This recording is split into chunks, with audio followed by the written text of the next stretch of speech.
샬롬. 오늘은 제가 12살 때 처음으로 예수님을 만나고 처음으로 성령 체험한 날을 나눠볼까 합니다.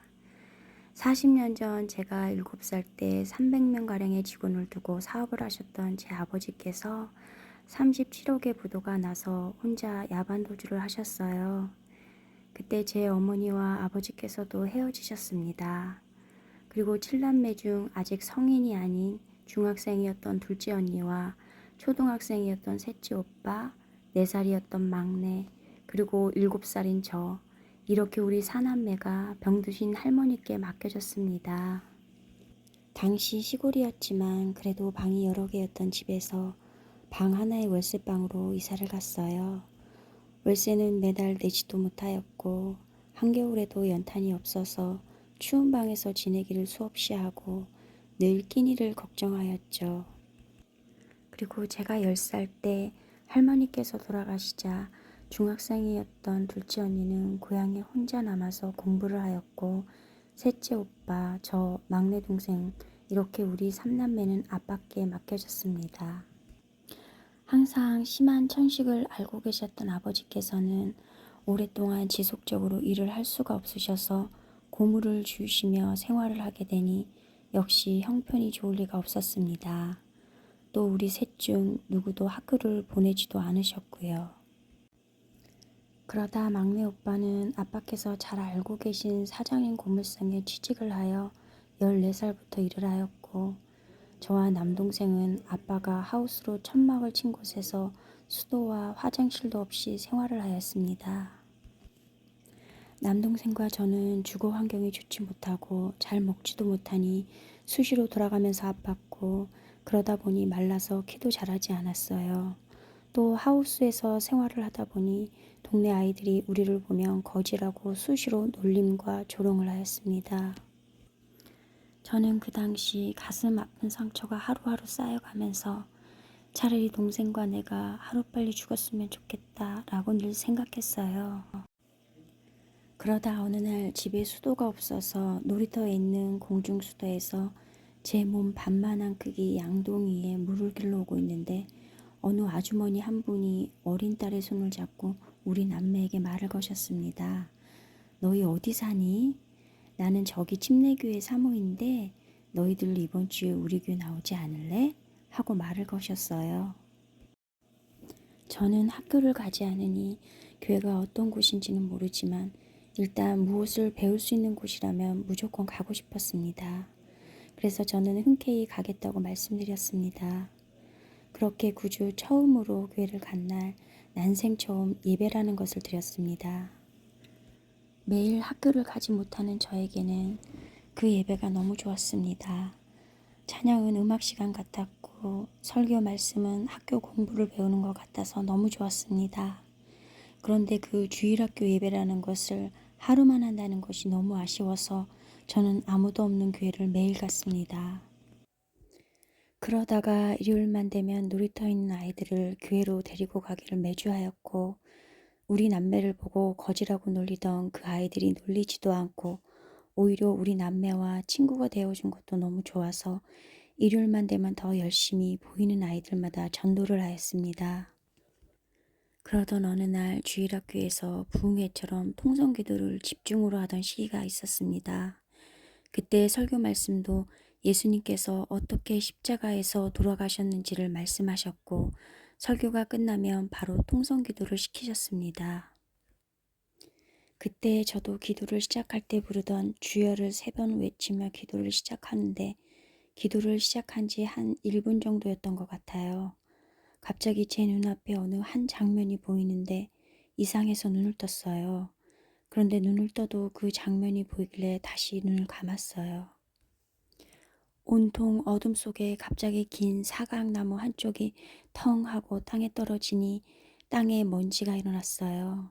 그 장면은 십자가에 두 팔을 벌리고 묶을 양쪽 나무 중 한쪽 나무 부분이 보이는 것이었어요.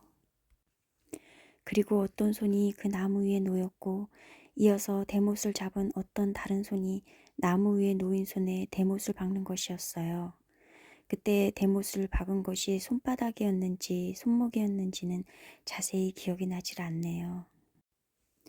저는 그 큰 대못을 손에 박을 때마다 너무 소름이 끼쳐서 온몸을 부르르 떨면서 하염없이 울었습니다. 그리고 누가 알려주지 않아도 대못을 박히는 손이 예수님이 손이라는 것을 알았어요. 그리고 그 대못을 박을 때마다 제가 죄인이라는 것을 깨닫게 하셨습니다. 그래서 저는 죄들을 하나님께 하나씩 자백하는 기도를 하였습니다. 그리고 제 죄들을 용서해 달라고 하나님께 울면서 계속 회개 기도를 하였습니다. 그때 우는 사람이 나밖에 없는 것 같아서 너무 창피했어요. 그래서 실눈을 뜨고 주위를 둘러보니 저처럼 엄마 없이 생활하고 있는 제 친구도 하염없이 눈물을 흘리며 기도를 하고 있었습니다. 그래서 저도 용기를 내어 창피함을 버리고 다시 회개 기도를 이어갔어요. 예배가 끝나고 모든 아이들이 집으로 갈 때 당시 주일학교 설교를 담당하시는 신학 대학생이신 남자 집사님과 여자 선생님께서 저와 제 친구를 따로 부르시면서 잠깐 남으라고 하시고 주일학교 아이들이 다 가고 나니 우리 둘에게 기도할 때 왜 울었냐고 물으셨어요. 우리 둘이 말도 못하고 우물거리니 먼저 저에게 다시 물으셨어요. 저는 차마 눈앞에 보였던 장면은 말하지 못하고 제가 너무 죄인이라서요 라고 말씀드리니 친구도 저와 같은 말을 했어요. 우리 둘의 얘기를 다 들으신 남자 집사님께서 우리 둘을 위해 기도를 해주셨고 집으로 갈 때 친구와 제 손에 귤을 쥐어주셨습니다. 저는 12살 그때 그 경험을 통해 예수님께서는 정말 살아계시고 내가 그동안 들었던 설교 말씀이 진짜라는 것을 믿게 되었어요. 그리고 당시 힘든 하루하루 생활들을 매주 교회를 다니며 믿음 생활을 하면서 견딜 수가 있었습니다. 당시 제 아버지께서 교회를 다니는 것을 극도로 싫어하셨지만 다행히 아버지께서 일요일이면 고물을 주우러 나가셨기에 저와 남동생은 아버지께서 안 계시는 일요일이면 무조건 아버지의 눈을 피해 매주 교회를 나갔습니다.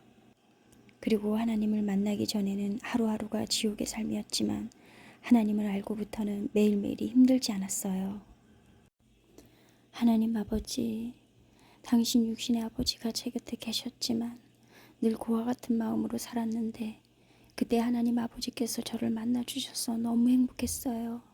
그리고 아버지께서 주시는 그 은혜로 매일매일 살 수 있었습니다.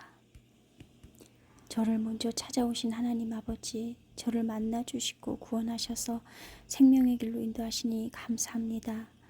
어려운 생활 속에 참 가치와 참 기쁨과 참 행복이 무엇인지를 알게 하신 하나님 아버지 감사합니다. 그리고 지금도 언제나 저를 만나주시는 하나님, 여호와 하나님만이 참 하나님이시고 여호와 하나님만이 참 진리이시고 여호와 하나님만이 참 생명이시고 여호와 하나님만이 참 구원이시고 여호와 하나님만이 온 세상을 창조하신 유일하신 참 신이십니다. 이런 하나님 아버지를 영원토록 찬양합니다. 영접하는 자, 곧 그 이름을 믿는 자들에게는 하나님의 자녀가 되는 권세를 주셨으니 이는 혈통으로나 육정으로나 사람의 뜻으로 나지 아니하고 오직 하나님께로부터 난 자들이니라. 요한복음 1장 12절 13절 말씀. 내가 만일 내 입으로 예수를 주로 시인하며 또 하나님께서 그를 죽은 자 가운데서 살리신 것을 내 마음에 믿으면 구원을 받으리라. 사람이 마음으로 믿어 의에 이르고 입으로 시인하여 구원에 이르느니라. 로마서 10장 9절 10절 말씀. 만일 우리가 우리 죄를 자백하면 그는 미쁘시고 의로우사 우리 죄를 사하시며 우리를 모든 불의에서 깨끗하게 하실 것이요. 요한일서 1장 9절 말씀. 지금까지 제 간증 들어주셔서 감사합니다. 평안한 하루 되세요. 샬롬.